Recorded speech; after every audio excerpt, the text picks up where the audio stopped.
not a game, it's a rich thing. What is up, y'all? It is Tasha back with another video. Thank you guys so much for stopping into my channel. We are back with another review of Put a Ring on It Season 4, Episode 5. If you are new, welcome. Please have a seat, get a snack, grab a drink of your choice. Drop down in the comment section below, like the video, subscribe to the channel. If you are not new, welcome back, y'all. This episode really did not give a lot, so we're just gonna jump right into it because this video should not be that long. It really only kind of got a little bit spicy towards the end of the video. So let's just jump in and go over what happened this time. So we are back at Zay and Jasmine's house where we left off the last episode. He's completely acting astonished that he had no idea that Jasmine felt that his friends come first and that she felt like he really had no boundaries with them. And he said she shouldn't feel like that. And Dr. Stacy was like, And he said, I don't want her to feel like that. She was like, there you go. Okay. She feels like basically the friend is laughing in her face. And she says, also, it's not really the friend that's the issue. It's Zay that really adds to the trust issue because he won't check the friend. He says he didn't know it was to that level. And when he said that, I do wonder if Jasmine has ever told him that, you know, this really, really bothers me. And girl, these men ain't mine. These men need you to be black and white with them. Okay, I have learned that really over the past year or so. They need you to be completely black and white with them. They don't do well in a gray area, girl. But she does admit that she should, that she may have given him the impression that everything was okay. So she really should have communicated her feelings more and not push it to the side. Lesson learned, Jasmine. Don't do it again, okay? So over at Ricky and Catherine's house, she's getting ready to go out on her day. And she's like, I'll feed him some food. He'll feed me some food. The tit for tat situation, okay? So her date Marcus shows up. He's a successful insurance broker, 38 years old. And I was like, I mean, he kind of cute, but he seems to be very, very mature and put together. So I'm like, this is probably the man that Catherine needs in her life. Okay, because Ricky ain't it. She says that Marcus is the full package. And I think when Marcus came in the door, Ricky definitely felt some kind of way, child. But Catherine, she come out here, she got her little halter top on, her little cute jacket, her little tight, you know, spandex pants today. I said, Catherine, from that first date on, she was like, y'all ain't gonna catch me slipping no more. Okay, I'm coming correct. All right. So we then see Joya is getting ready for her date, and she was like, she'll like to see a different perception on the marriage and kids with this date that she's going on today. Jasha says he is not really worried about her making a connection, and she says she loves that he is so secure, but she also wants him to be on his toes a little bit because really, Jasha is just acting like none of this faze him. The men don't faze him, the dates don't faze him, the connection don't faze him. Like nothing phases him at this point, and I can understand that can be a little bit annoying because it's like, act like you might lose me. Act like you might be a little bit afraid. Like, come on, sir, give me something. So Joya date shows up. He is Jacoby. He is 31 years old. He's 6'4", and he's successful. Child, he had to put in there that he was 6'4" because he know the ladies love the tall men, okay? Jacoby, he is cute. Joya is showing all of her teeth, girl, as he is walking through the door.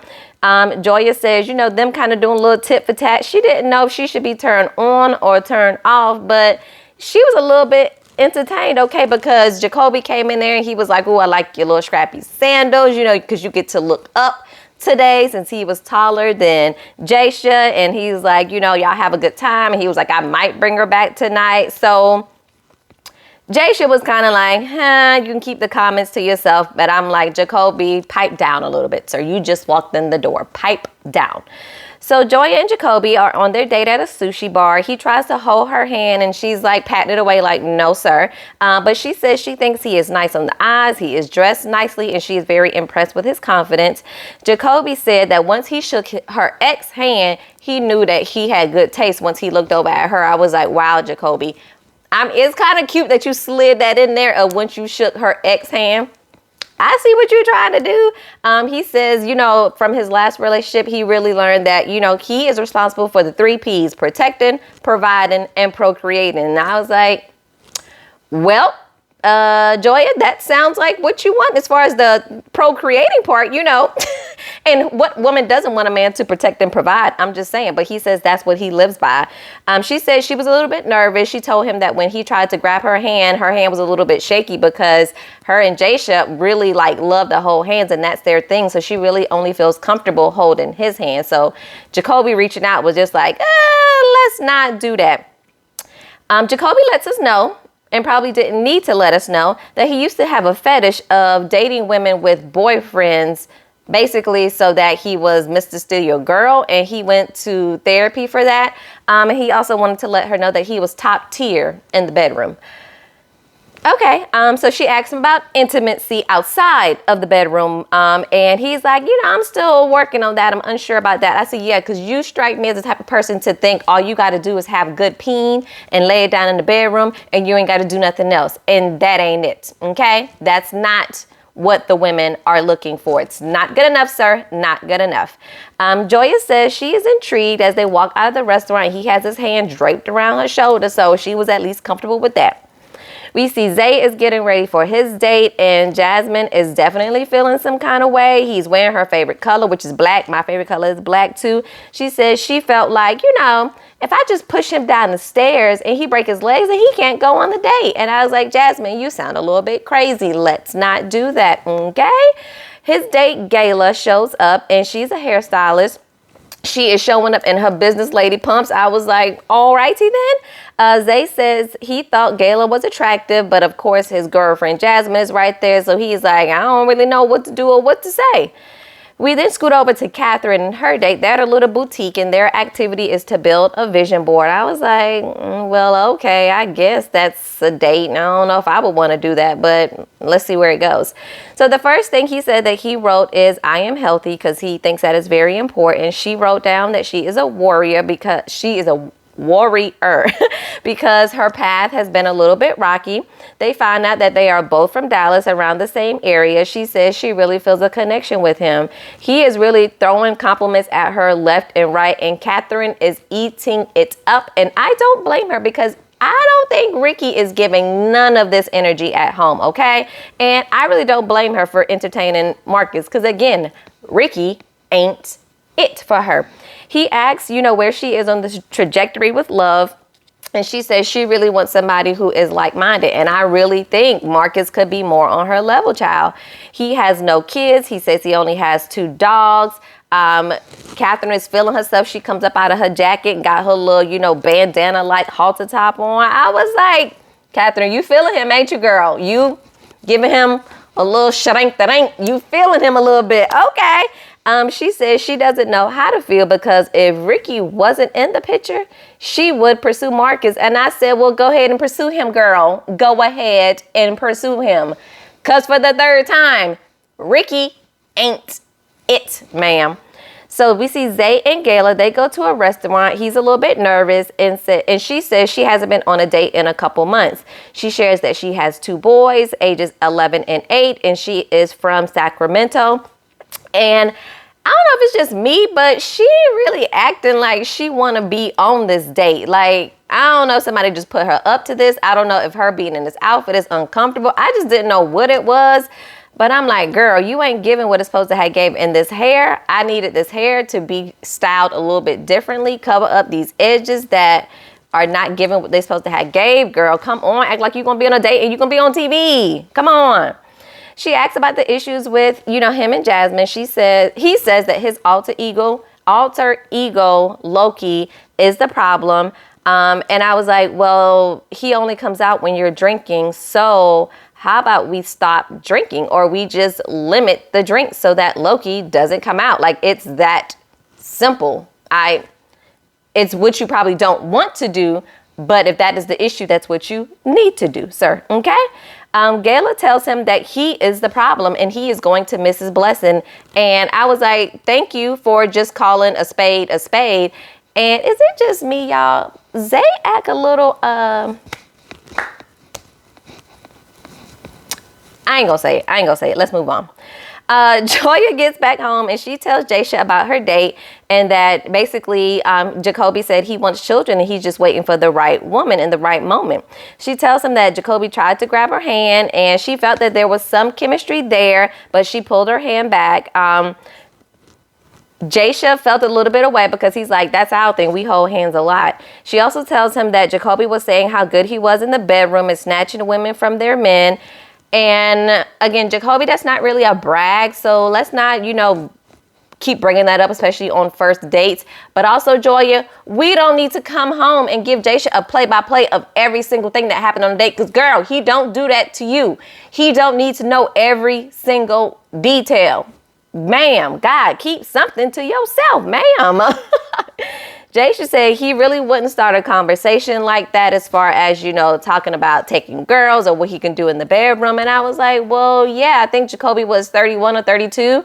Jasha is, I think, over 40. So, yeah, there's an age difference in the two of y'all in which y'all would bring up in conversation. So we come on back to the house and all the couples are here to discuss their dates with Dr. Stacy. Jasmine goes first and says that, she was really nervous, but her date really just knew what to say and had a lot of wordplay going on. And I was like, I agree that he did. Talking about the whole, he want to be butt naked Salt Bay out in these streets, which I think we can all agree. None of us are interested in that. Zay then starts making jokes about that. And Dr. Stacy says, you are deflecting and you are deflecting with laughter. And Zay admits that he gets a little bit uncomfortable because he's like, I hadn't been called out like that before. And he don't really know how to take that. And I was like, at this moment, I fell in love with Dr. Stacy, like call them out on their issue because that's exactly what he is doing of, I'm a little nervous. So let me make a joke about her date. Ha ha ha. Everybody laugh and let's move on. No, we're going to keep talking about it. She asks how he is feeling with her sharing that. And she's like, sorry, y'all. So we're moved on to Zay's date. And she said it was difficult to see him walk out the door with someone else. He talks about his date and says it really made him remember the key points that he needs to do with Jasmine, which is listen more. And Jasmine is like, I believe it when I see it. Zay says that Galen will not be getting a second date when asked because he really got homegirl vibe from her. And I do agree because like I said, she didn't really seem like she was engaged romantically on the date. Jasmine also says that Jeremy will not be getting a second date because nobody is interested in the butt naked chef of it all.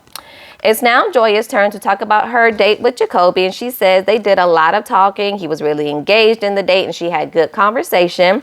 Jasha says that the connection doesn't matter because they really have a bond. So really what she's doing with Jacoby is just kind of building rapport.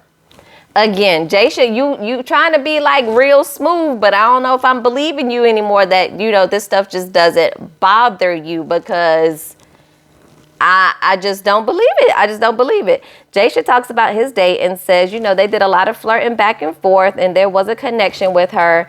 I don't know if I necessarily saw the connection. I believe his date was Brittany that they had. I just thought it was a lot of flirting and probably with all the flirting she was doing with him kind of bigged him up a little bit. But that's really what I got. I didn't really feel like they were feeling each other like that.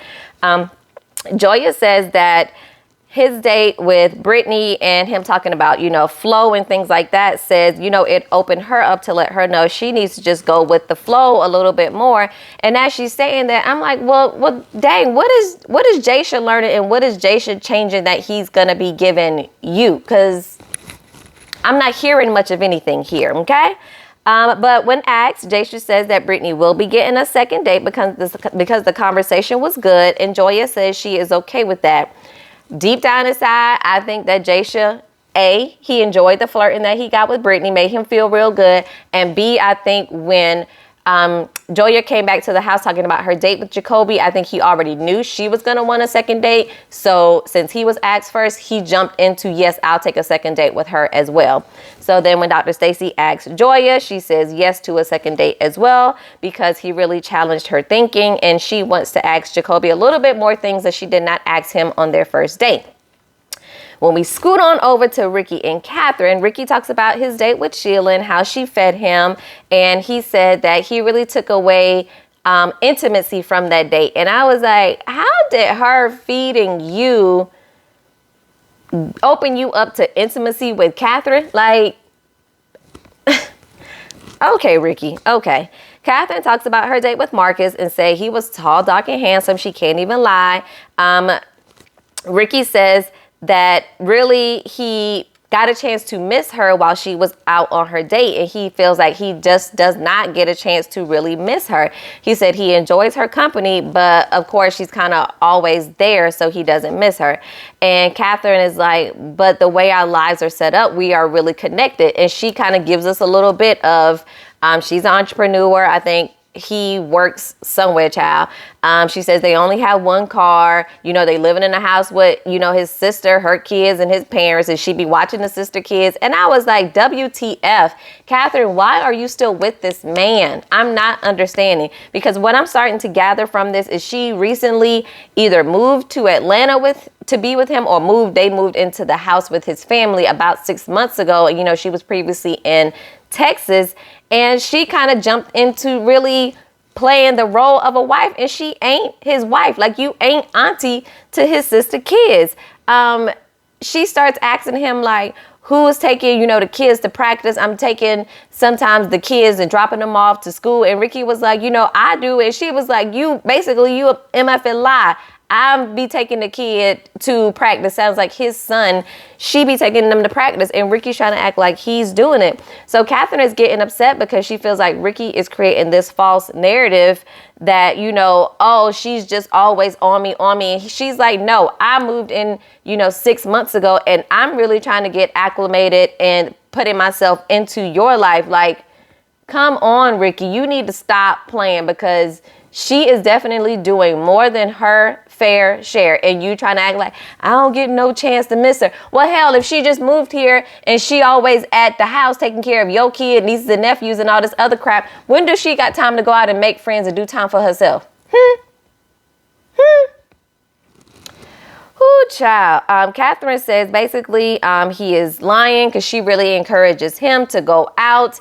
And, you know, she seems to be taking on a whole lot more of everything. And she is completely getting fired up. And I hope this is the fire that she needs to start exiting stage left with Ricky, because, sis, he don't have his stuff together to even be putting a ring on it and marrying you, child. Let's not. So that's how the episode ends this week. Next week, all the couples are going on dates. They're going on dates at the same time and at the same place as their partner. So hopefully this doesn't end up how it did. What was that? Maybe 1 or 2 seasons ago when it got real ghetto at that joint date. Let's not have that happen again. But let me know what y'all thought about the episode this week, and I will catch y'all next week. Peace.